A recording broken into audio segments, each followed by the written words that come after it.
2, 3, 4 20s. 4 20s, so that's 20, 40, 60, 80. 1, 2, 3, exactly $83 cash. Thank you so much, sir.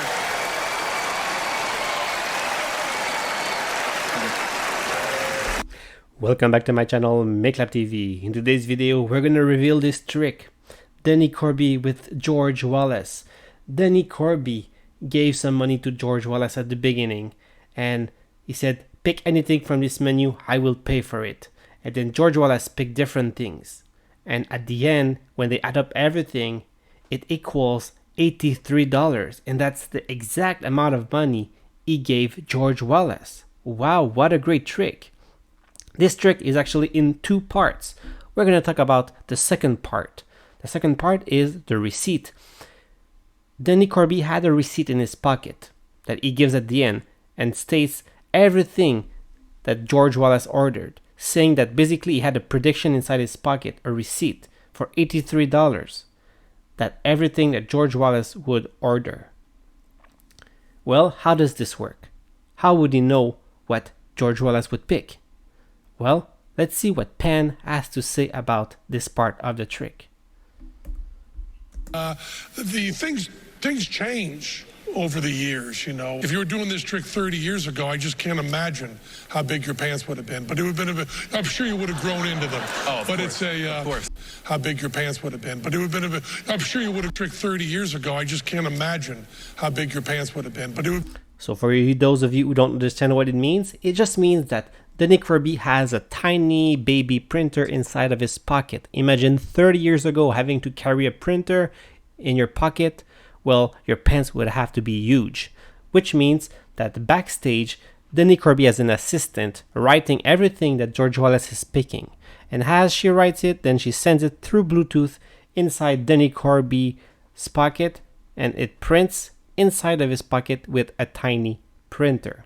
So that's the second part of the trick. Now, for the first part of the trick, which is a little bit more complicated, it's him picking things from the menu. Sushi, oysters. So he has to pick an appetizer, and he picks the sauté chicken at $14. And as soon as he picks the sauté chicken, he asks George Wallace to pick a soup. Now you have to wonder yourself, why didn't he ask him to pick a fresh salad or homemade breads? Well, he would have asked him to pick homemade breads or a fresh salad, depending what George would have picked first. If George would have picked something with a different price tag, because the price of a chicken is $14, but the other stuff are $12.50. So let's say he would have picked the grated guac. Well, maybe then he would have asked him to pick a fresh salads, because this whole time what Denny Corby is doing is he must pick different things along the way to make sure that at the end it's going to end up at 83.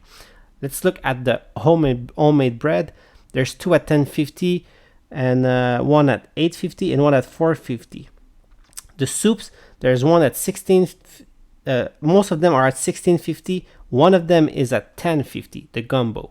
So depending on what George Wallace is picking, it will change the choice that Denny will give George Wallace. Now let's look a little bit further. Right here. Okay. So this is the price of everything that he picked. The muscat $12, banana cake $12.50, ribeye $32, etc., etc. But we're gonna go look inside of the menu once again. And then the brandy, okay, the last brandy, as you can see, there's only one choice, $12. Whatever kind of drink he would have picked, it's $12. For the aperitifs, as you can see, there is no price next to the aperitifs, which means that there is a fixed price for all of those. So no matter what else he would have picked along the way, well, at the end, since Denny is guiding George Wallace with his choice, because he did not ask him to take a fine dessert, he did not ask him to take an aperitif, and he did not ask Have you not had a burger in Vegas? That's nothing. Okay. Okay. And then the banana walnut cake, that's for dessert. Banana walnut cake, that was $14.50. $14.50. I think And it's even before that. The cowboy ribeye will keep going down. Okay. Yeah, that was All right, the cowboy ribeye, which is in the grill meat. It did not ask him to pick a main entree or pasta or small plates or a tonight special. It did not, because since he's guiding him through the menu, knowing that he needs to get a certain amount to reach $83, he knows that at the end he's gonna end up at two different price, and he either has to force him to pick a $12 item, or depending of, I don't know exactly the number because we cannot see the price of the aperitifs. Let's say it's $8 for an aperitifs. Well, it's at the end that we know the force.